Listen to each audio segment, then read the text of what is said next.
안녕하십니까? 발송배전 기술사 이덕길입니다. 이번 123회 발송배전 기술사 1, 2교시 리뷰를 간단하게 시작해 보도록 하겠습니다. 자, 1교시입니다. 자, 여기 1교시 1번에서부터 8번까지 문제가 보이는데요. 이 화면에서 보시는 것처럼 문제를 이렇게 선택했을 것 같습니다. 그리고 다음 마지막 페이지에서는 이렇게 9번, 10번, 11, 13번을 선택했을 것 같아요. 자, 그럼 이 문제를 선택한 이유에 대해서 한번 보도록 하겠습니다.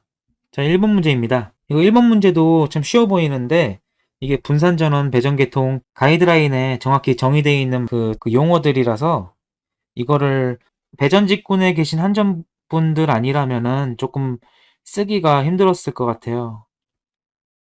1교시에서 9개, 8개, 9개밖에 못 고른 상태에서 마지막에 정 쓸 거 없을 때 이런 거라도 어떻게 해서든 써야 되는데 우선 선택을 안 했습니다. 우선 다른 것부터 선택하면은 이걸 선택 안 해도 쓸 수 있는 것들이 많더라고요.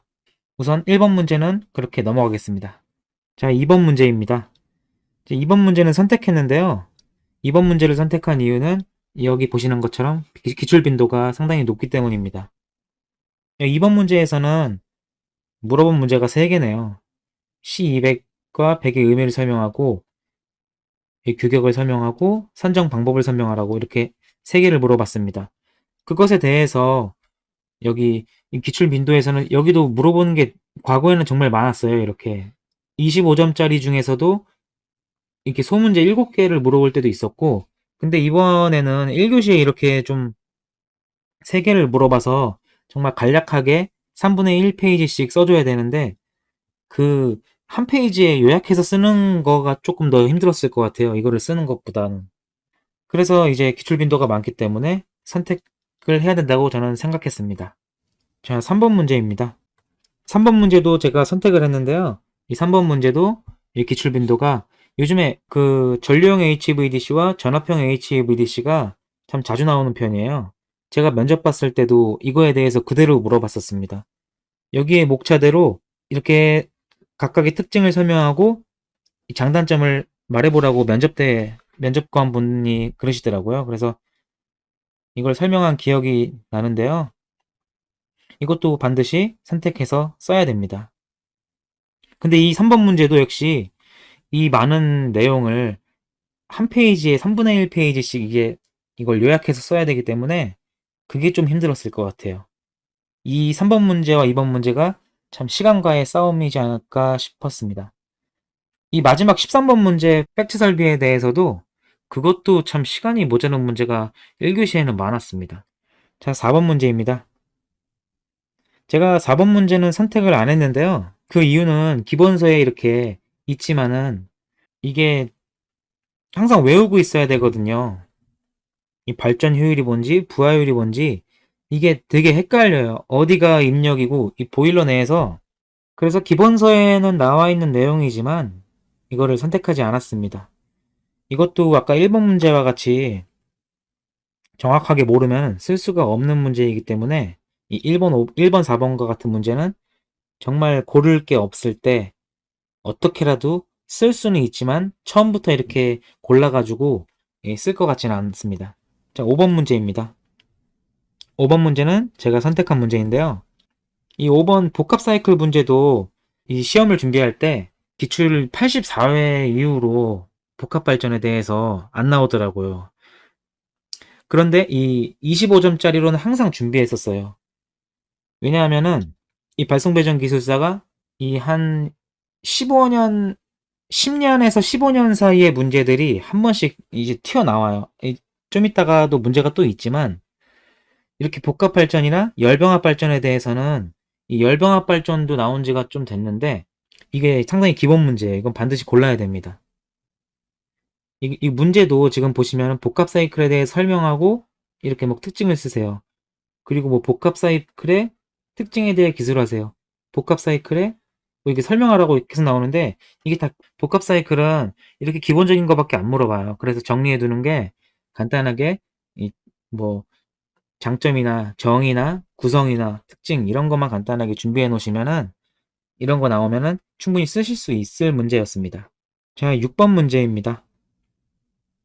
6번 문제도 이렇게 멀리서 보면은 되게 길어가지고 겁먹을 수가 있는데 자세히 살펴보면은 이게 문제가 이렇게 두 개로 물어봐요. 근데 보시면은 원선도를 그냥 그리래요. 그냥 뭐 우리가 항상 하는 뭐 4단자 정수를 구해가지고 뭐 전력 원선도에 각 정수를 구해가지고 이 반지름을 구하고 부하각이나 이런 것까지 다 고려해서 원선도를 작도를 해야 되는데요. 그냥 그리래요. 그냥 그리라고 하니까 반페이지에 그냥 원을 두 개 그리고 기준점을 그리고 이게 끝입니다. 여기서 중심에서 우리 송전솔로에서 그 송전솔로의 선로정수에 의한 그 베타 값은 여기 80도, 85도에서 87도 사이이기 때문에 요 87도 이거 정확히 그려주고요. 베타, 베타를 그려주고 그 다음에 여기서 세타만큼 가죠? 여기서도 세타만큼 가고요. 그래서 이걸 그리라는 거예요. 여기서 추가적으로 여기 PS고 여기 P 뭐였지? N이고 이 중간이 PL이고 이게 25점짜리로 나오면은 선로 정수를 유도하고 이 전력 원선도의 각 이 반지름이나 이런 걸 유도해서 그리는 건데 이건 그냥 이렇게 그리라는 거기 때문에 바로 이렇게 그려주면 됩니다. 그리고 뒤에 계산 문제 같은 경우에는 피우법으로 계산기로 넣어서 간단하게 푸는 문제였습니다. 자, 7번 문제입니다. 이거 7번 문제 선택 문제인데요. 이게 98회 때 이렇게 나왔어요. 이거 이 전력 신뢰도 파트인데요. 이게 그 논술형 문제로 자주 나왔어요. 근데 이 그 전력 신뢰도 문제 이제 도서에 보면은 이거 계산 문제도 있어요. 직렬일 때, 병렬일 때. 그래서 저는 이걸 가져갔습니다. 그래서 저는 이거를 선택했습니다. 8번 문제입니다. 이거 8번 문제 역시 선택을 했는데요. 이 8번 문제가 이렇게 116개 때 13번 문제로 나왔었어요. 근데 이거를 이제 기출을 분류하고 집합 효과에 대해서 이제 알아야 되니까 당연히 이 메커니즘에 대해서 공부를 해야겠죠. 그래서 이것도 가져가야 하는 문제로 분류해서 이렇게 선택을 했습니다. 9번 문제입니다. 이제 9번 문제는 선택 문제인데요. 여기 오른쪽에 보시는 것처럼 이 안정도 향상 대책에 대해서는 122회 때도 나왔는데요. 이 안정도 향상 대책에 대해서는 단골 문제입니다. 이거는 과도 안정도, 정태 안정도, 뭐 미소 신호, 주파수 안정, 그리고 전압 안정도 이런 거는 철저하게 준비를 해놔야 됩니다. 이 미소 신호 안정도는 발전기에 아주 조그맣게 약하게 미소적으로 발전기를 괴롭히는 요소들에 대해서 정의라든지 이 발전기를 약하게 괴롭히는 원인이라든지 어떻게 해석하는지 이런 거를 써주는 문제입니다. 이거 이렇게 4개를 물어봤기 때문에 이 페이지 안에 4개를 쪼개서 간단하게 소개를 해야 돼요. 여기는 문제를 쓰고 그리고 여기는 두세 줄 정의를 쓰고 발생 원인 쓰고 여기 주요 해석법을 쓰고 그리고 대책에 대해서 쓰면 됩니다. 자, 10번 문제입니다. 10번 문제도 선택 문제입니다. 이 10번 문제도 역시 이렇게 과거에 삼금선 변압기나 스테빌라이징 와인딩에 대해서 이렇게 물어봤었어요. 이 안전건선에 대해서는 과거에 기출문제가 많고요. 이 첫 번째는 그런데 이 변압기 퍼센트 임피던스가 개념 이건 4교시에도 나왔던 문제인데요. 그래서 조금 중복적으로 나오는 거 보니까 같은 분이 내셨나 싶어요. 이것도 이제 목차가 1번 안전건선에 대해서 쓰고 홈페이지에 이렇게 있으면은 이렇게 쓰고 두 번째는 임피던스 전압 쓰고 3번은 이것이 전압이 미치는 영향 이렇게 써도 되고 이렇게 목차를 2개 줬는데 이렇게 3개로 나누는 게 조금 답안이 좀 깔끔할 것 같아요. 그렇다고 이걸 갖다가 오히려 더 깔끔한데 감점할 이유도 없고요. 11번 문제입니다. 이거 선택 문제인데요. 이것을 선택하는 이유는 당연히 알아야 되는 기초 이론이기 때문입니다. 이게 이제 1교시에 답안지에 쓰려면은 2개를 물어봤으니까 목차를 딱 2개로 분류해야겠죠. 첫 번째, 플레밍의 법칙을 발전기 전동기라 연계해 설명해라 그랬으니까 발전기는 오른손 법칙이고 전동기는 왼손 법칙이다. 이런 거를 원리를 간단하게 써주면 됩니다. 이게 2, 3, 4교시가 아니기 때문에 너무 길게 쓰면 이 플래밍 이것만 써도 2페이지 금방 넘어가요. 이거 10분, 한 문제당 8분 안에 끝내야 됩니다. 8, 9분 안에. 1분은 나중에 한 5분에서 10분 정도 남겨놓고 검산을 해야 돼요. 그렇기 때문에 이런 것 때문에 시간을 너무 많이 뺏기면은 다른 문제에 영향을 주기 때문에 그런 걸 조심하면서 진행을 해야 됩니다. 자, 12번 문제입니다. 이거 12번 문제는 선택을 안 했는데요. 이것도 정확히 모르면은 쓸 수가 없는 문제입니다. 이게 시사성 문제이기도 하고, 이 송배선 기술용어 해설집 신기술 파트에 나와 있는 내용들인데요. 이거 자세히 모르고 쓰면은 점수를 많이 못 받기 때문에 그래도 선택할 거 없을 때 다른 문제랑 비교해서 조금 더 잘 쓸 수 있는 문제를 선택해야 될 것 같습니다. 이거를 아시는 분들은 당연히 좋아하실 텐데, 이런 용어 같은 RPS 같은 경우에는 대부분 아시는데, 이 FIT 제도는 모르시는 분들은 이걸 못 쓰기 때문에 이걸 가급적 피하는 게 좋을 것 같습니다. 자, 13번 문제입니다. 13번 문제는 당연히 선택 문제인데요. 이 팩트 문제는 단골입니다, 이것도. 과거에는 팩트 설비를 이제 보급하고 이제 상용화할 때 문제가 많이 나왔는데 한동안 93회까지 안 나오다가 118회 때 한번 이렇게 튀어나왔어요.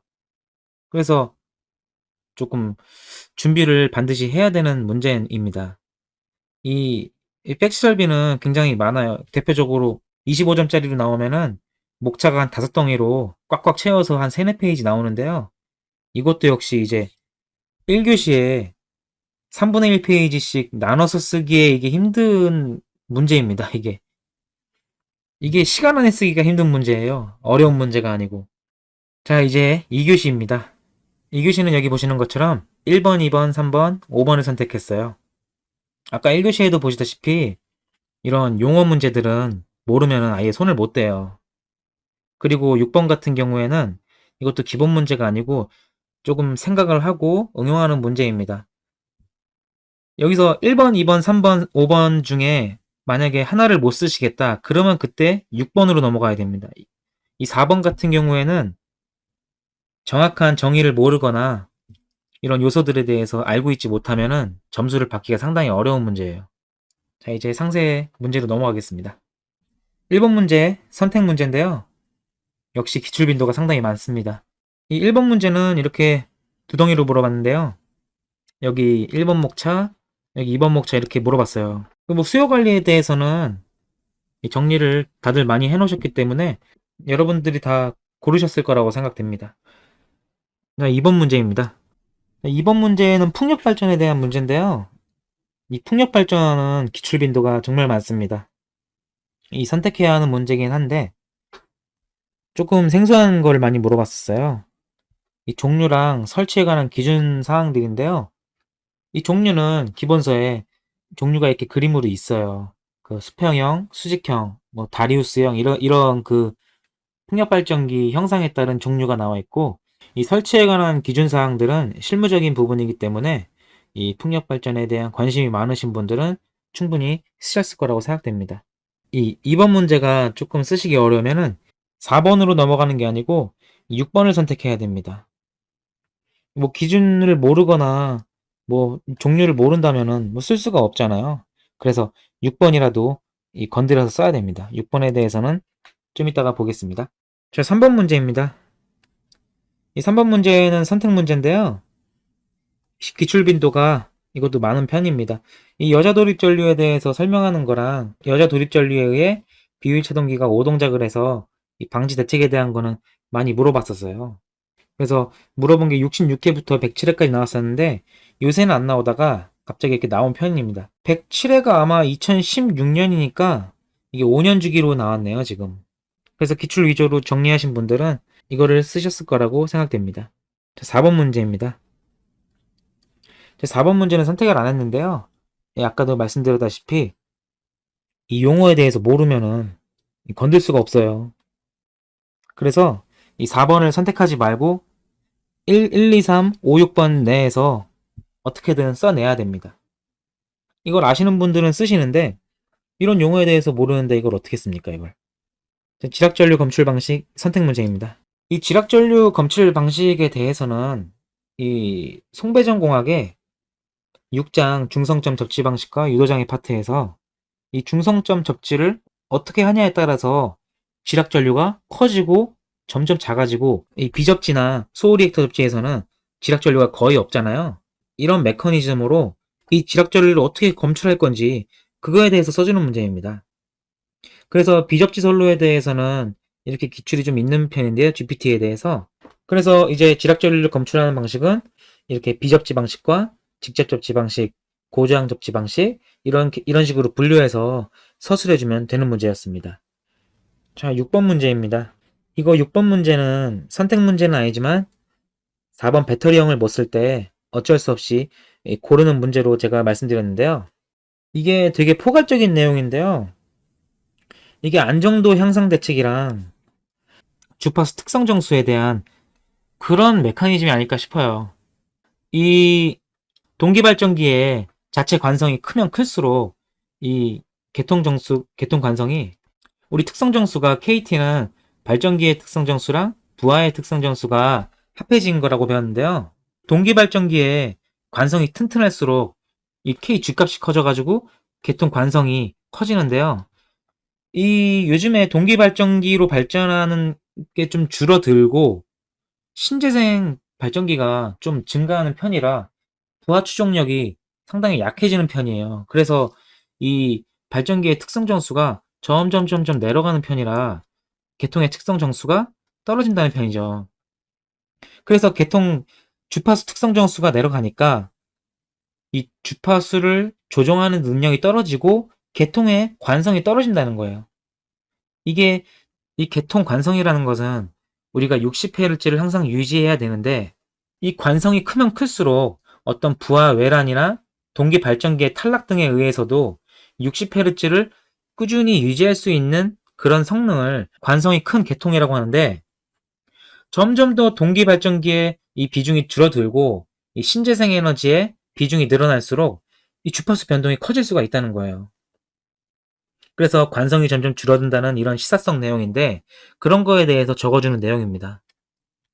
이런 걸 먼저 메커니즘을 이제 생각해 놓고 소설이라도 써야 됩니다. 이 물어보는 거에 대해서 어떤 정의, 방금 말했던 개통 관성이란 것은 어떤 우리 개통의 주파수를 계속 유지하고 싶어 하는 성질이다. 그리고 특성, 이 시사점은, 특성은 현재는 뭐 동기발전기를 쓰고 있는데, 동기발전기가 이 수식으로 설명해 주면 참 좋을 것 같아요. 동기발전기가 많아지면은 개통 정수가 커지고 개통 관성이 커지는데, 동기발전기가 적어지면 적어질수록 개통 관성이 작아진다. 이런 특성을 메커니즘을 적어주면 될 것 같습니다. 그리고 시사점 같은 경우에는 이 방금 말씀드렸던 동기발전기의 비중이 줄어들고 신재생 발전 부하가 증가할수록 이제 개통 관성이 떨어진다. 이런 걸 적어주면 되는 겁니다. 그래서 이제 대목차 2번에 대해서도 이, 이 수식에 대한 메커니즘으로 서술해서 풀어주면 참 알찬 답안이 될 것 같습니다. 이 제가 생각하기에는 이 안정도 대책과 이 특성 정수와 우리가 배웠던 이 단위 관성 정수, 그래서 이런 복합적인 응용 문제이기 때문에 최후에 선택할 거 없으면 이렇게 이런 메커니즘으로 서술해 나가려고 이제 선택을 하지 않은 건데요. 만약에 이렇게 잘 쓰면은 괜찮은데, 아까처럼 2번처럼 이거에 대해서 막힌다. 그러면 반 페이지를 썼다고 하더라도 X표 치고 바로 6번으로 넘어가야 됩니다. 이렇게. 그래서 이제 시험장에서 이런 좀 융통성 있게 100분을 달려야 돼요. 저도 어떤 거 쓰다가 지워버리고 다른 문제 선택한 게 몇 번 있어요. 자, 이것으로 123회 발송배정기술사 1, 2교시 리뷰를 마치겠습니다. 다음 124회 발송배정기술사 리뷰 때 찾아뵙도록 하겠습니다. 감사합니다.